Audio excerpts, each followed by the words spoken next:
All right, so I don't know if any of y'all have a couch like this or not, but ours is electric. So we have these switches, and one operates the head, makes the headrest go up and down. I absolutely love a couch like this, especially if you have a TV that might be mounted on a wall or something high, and if you're older and you have bifocals, this can be a huge benefit to getting you in the lens correctly. So that works, but the legs up and down does not work.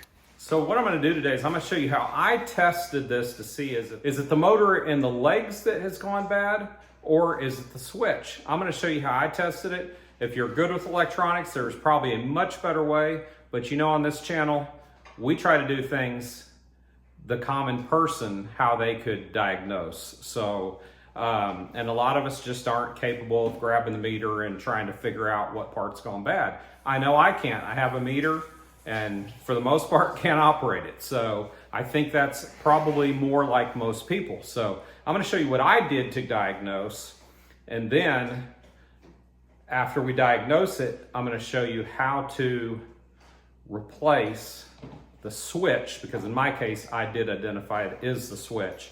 And on this particular recliner, we've had it for probably 5 years, and we have replaced the switch 4 times. Same side each time, which is crazy. All different brands, from the factory original to stuff we got on Amazon. So I haven't had any switches that last really long in this thing at all. So anyway, gonna show you how to do that. Be right back. All right, so the first thing we're gonna do is Josh and I are gonna tip this thing forward. So if you'll grab that in.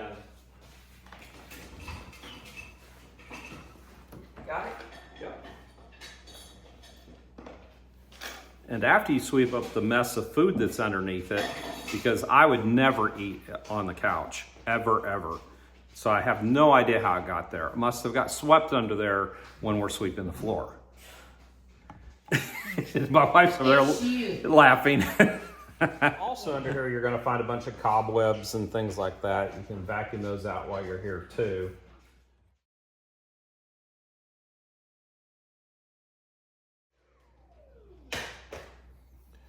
Okay, at least that gets the side we're working on. So the way I diagnosed this originally was I removed the motor because I thought, okay, well, the legs aren't lifting, so if it's a motor, then it's probably the leg motor. So I took the leg motor out, and it's very simple. You just take and remove this clip and this clip, so those 2 clips, and you simply unplug this from here, and then you need to snip this cable tie off without cutting any of the wires. And then you need to also remove that. So that gets the motor, once you take those 2 clips, that motor just falls out in your hand. It's very quick and easy. And what I did was I swapped it to the other side. I didn't reconnect it here. I only connected the connectors. And when I did that, it worked. So that told me it wasn't the motor. It told me that the switch was faulty. So then I came back, put it back together, and then I plugged this back in. Just plug it in all the way, plug this in all the way, and then, so you don't get your wires crimped underneath it, you want to put some cable ties. So I have a little bag of cable ties. You can get these super cheap on Amazon, or you can go to somewhere like Harbor Freight, and they have them really, really cheap. But the whole idea here is so you don't put the chair on top of it, smush the actual wiring, and do damage to your wiring.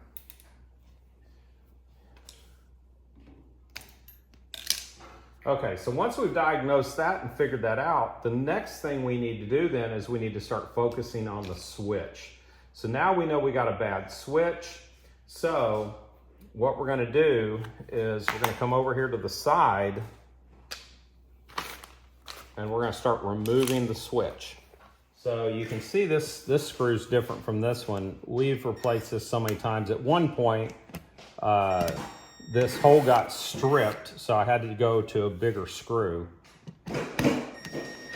So these are simply 2 screws, and then the switch slides out, and then all you got to do is you got to go back up inside here and chase your wires to where the plug is. So let's get the new switch out. So see, it comes with all the wiring that you need. So this is usually the most interesting part, is chasing all these wires, because it's not just a switch. You got a heck of a harness here. And I picked this one up on Amazon for about $15. And you'll see, I have bought the $70 ones. They didn't last either. So I decided this time I'm gonna try one of the $15 ones. So you got one marked Slave, that's gonna be for your head. And then one marked Master, that's gonna be for your motor. And if you look, you'll see the same kind of tags on the motor as well. You'll see that same tag. Or in some cases, we have screws that are holding little holders in here, and we need to get those out of the way. And I'm gonna put all these screws in one spot over here. If you have a small impact / screwdriver, that's going to be advantageous for this job, I can tell you. Full size one's going to be a pretty tight fit. Okay, so that gets that loose. So now what we're going to do is we're going to go ahead and unplug this one.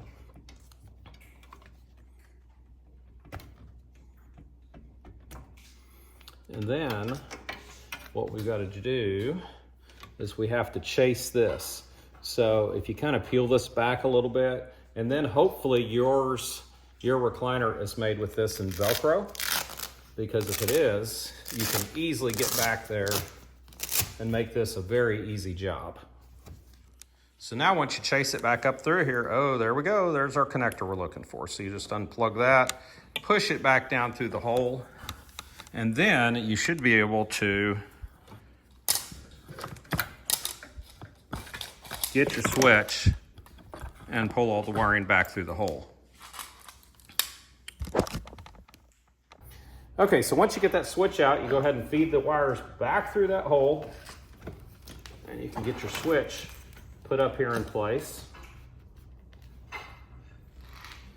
These little connectors that hold the wires, probably not going to be able to reuse those. So you're going to need some way to attach these wires back, because you can't leave them loose just flopping in there.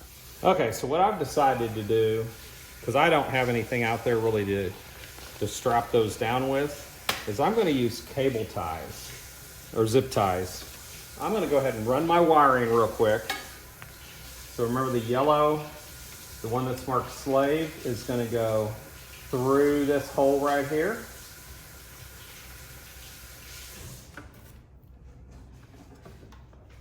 And then it's going to plug in up here like we showed you a minute ago, how it unplugged.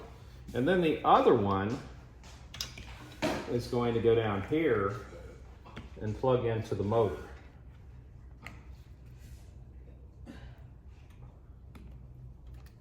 Okay, got that one.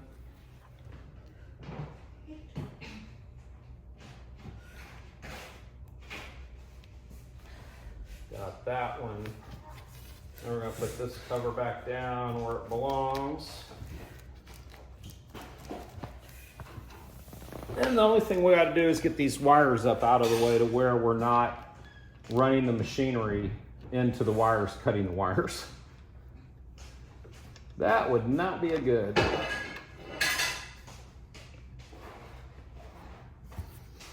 So,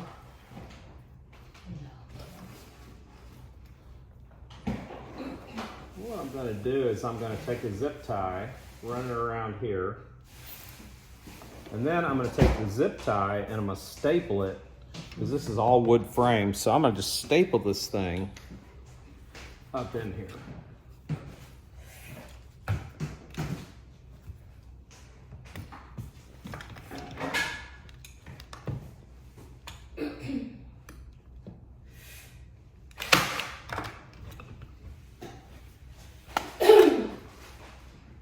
I think I want another one up here.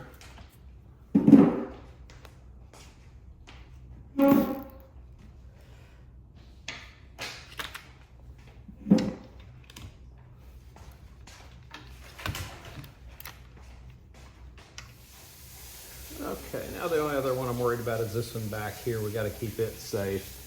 So I'm going to do the same kind of thing where I'm going to take it. See, all this moving parts could cut this wire. So we need to make sure this stays up out of the way. So this one I'm going to take and I'm going to do it like so. And I'm going to try to get this thing right up in this corner here. And I'm going to staple it right up in there.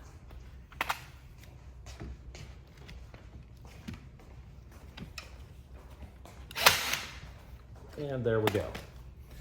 And then I'm going to go ahead and trim this one off because I don't want any of this hanging below so people see it. Oh, and I see something I did here that I need to change. So these staples, what's happened is these are just slid out of the staples. So we're going to take and snip these off. And I have another way to do this.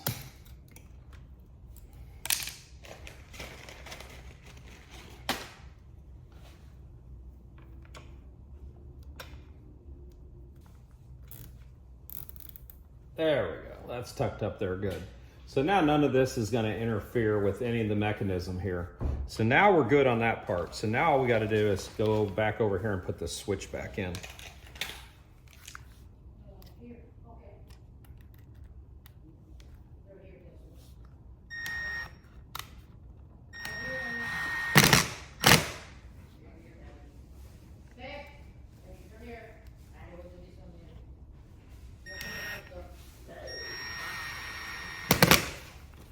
There we go. All right, so now we're gonna tip this couch back up. Are you good?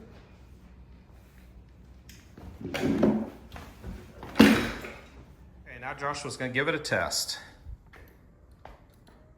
Okay, so we still got headrest working, that's good. And we got legs again, hallelujah. So that's all there is to it. All right, so that wraps it up for this one. I hope that was helpful to you. It's a pretty simple project, and we'll give you feedback as time goes along as to how long this switch will last.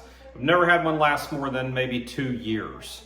So we'll see what happens. But anyway, so far it's working great. I'm glad to have the legs working on the other side now because I always take the side that the legs work and then the other person can't get their legs up. So anyway, it's good to have both sides working. So anyway, that's it for now. Thanks for watching this episode. I do hope you'll hit that thumbs up and subscribe to the channel. We'll keep bringing you tips and lots of little do-it-yourselfer stuff here on the channel. And we'll catch you next time right here on Dad's Garage.